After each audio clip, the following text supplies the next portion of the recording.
What were your thoughts of Luger? I was going to ask you as a worker. A lot of people said, he wasn't the best worker, but he had the body.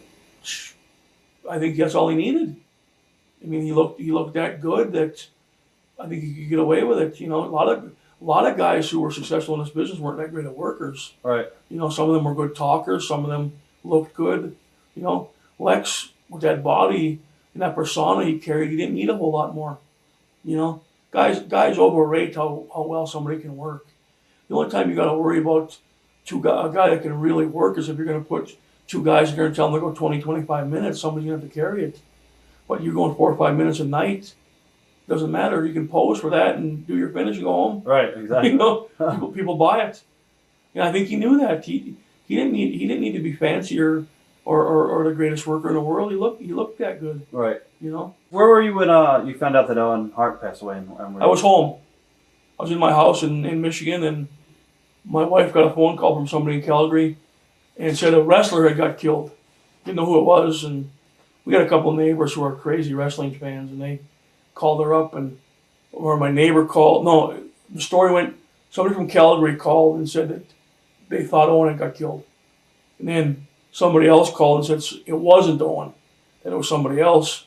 And my neighbor called, who was a wrestling mark, and she said that she heard it was Owen. So right. It took us to the next morning to actually find out. Wow. 100%. Wow. I didn't want to call Calgary and ask somebody. Right. He's the one who killed her. Right. And then I think one of the brothers finally did call the house, Bruce, or somebody called and said it was him. Yeah. Getting back to Owen for 1 second, when they called my house, I had probably met, I'm going to say 20,000 wrestlers in 20 years, different countries, every place else. A lot of them have died or committed suicide or overdoses or whatever. Not one of them ever fazed me, ever. When they called me, told me Owen died, I cried like a baby. Just bothered me that it had to happen that way. Right. So, if there's one match that you have to put on, if you were able to put on videotape to show your grandkids, what match would it be? Owen Hart and I wrestled in the Calgary Stampede one night, a 32-minute match, and I was 320 pounds. It was nonstop for 32 minutes. I had wrestlers from other territories who've seen it on tape or seen it on TV call me and tell me how good it was. So that was important to me. Right. Yeah, we had. The funny part is I don't know if I have it on tape. Huh. I don't know. I wasn't much of a nostalgia for wrestling. My first 2 wrestling dolls I ever had, my boy traded them for Richard Petty race cars, and I don't have them either. So I don't know. You probably find them tomorrow at the convention. Yeah, I went down and somebody will have one floating around somewhere. Is there anything you want to say to your fans out there that you never had a chance to say before? Yeah, I think fans in the smaller territories who really knew wrestling, I appreciated them coming out. These people come out every week, bought the same ticket every week. And I was hard on fans a lot of time when I was a heel. I mean, I was heavy on them, and then I was an interesting character. I was a badass heel in Calgary, but every weekend I was out doing a charity event somewhere, so people couldn't figure it out. Guys, he's a dick in a ring, but he's out doing charity work. But the fans were good. They obviously they pay the money. They paid me, so I appreciate it. All right. Without them, we don't have a business. Without fans, you don't have football. Without fans, you don't have baseball. It was great. I